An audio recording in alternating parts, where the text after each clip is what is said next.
উদ্ভিদ বিজ্ঞান বিভাগের বাগান থেকে বলছি। আমি মিহিরলাল সাহা। মাঝে মধ্যেই আপনাদের মাঝে উপস্থিত হই।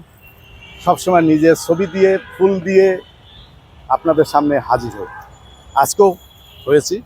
কিন্তু এই বাগানকে যারা সুন্দর করে রাখে, যারা আমার প্রাণ, আমি সত্যি তাদেরকে অনেক বেশি ভালোবাসি। কারণ তাদের হাতেই এই বাগানটি সজ্জিত হয়। তাদের প্রতি অনেক কৃতজ্ঞতা, অনেক ধন্যবাদ। আমাদের একটি ফুলের মৌসুম শেষ হয়েছে, শীতের ফুলের মৌসুম শেষ হয়েছে। আগামী শীতে আবার সেই ফুলগুলার আমরা দেখতে চাই। আমি নির্দেশনা দিয়েছি কি, বাগান কমিটির কনভেনার সম্মানিত অধ্যাপক ডক্টর আশফাক আহমেদ নির্দেশনা দিয়েছেন কি, তার জন্য তারা অপেক্ষা করেনি। তাদের নিজের মনের তাগিদেই এই ফুলের বীজ সংগ্রহ করেছে।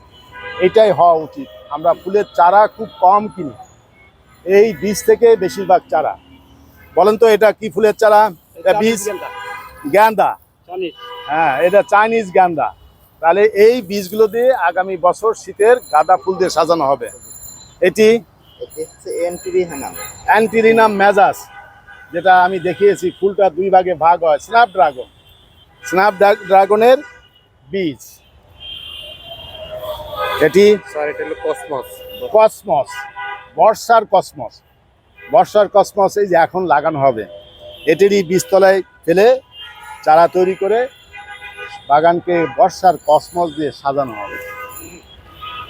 এরপরে সুমন, এটা কি? Lupin sir. লুপিন, এটা একটি শিম জাতীয় গাছ। এরও কালারটা খুবই সুন্দর হয়, আমি দেখিয়েছি আপনাদেরকে।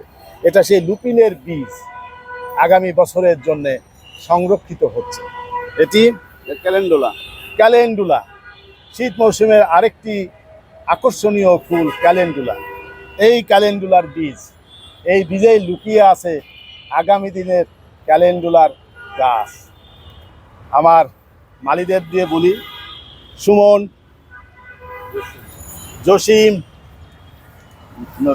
নুরুজ্জামান, তোফাজ্জল হোসেন। তাহলে এই যে বাগান মালি, আরও একজন আমাদের চন্দনা ছিল, আমাদের কয়দিন আগে রিটায়ার করেছে। সুভাষ দা ছিল, আসেনি। আমি তোমাদেরকে আবারও অনেক অনেক ধন্যবাদ। তোমরা এই যত্ন করো, ভালো থাকো। তোমাদের হাতেই এই বাগানটা সুরক্ষিত থাকে। অনেক অনেক ধন্যবাদ। আমাদের বাগানের অতন্দ্র প্রহরী, এ সব সময় এদের সাথে থাকে। অতন্দ্র প্রহরী, ওই একটা চোর ধরছে। হ্যাঁ, অনেক অনেক ধন্যবাদ।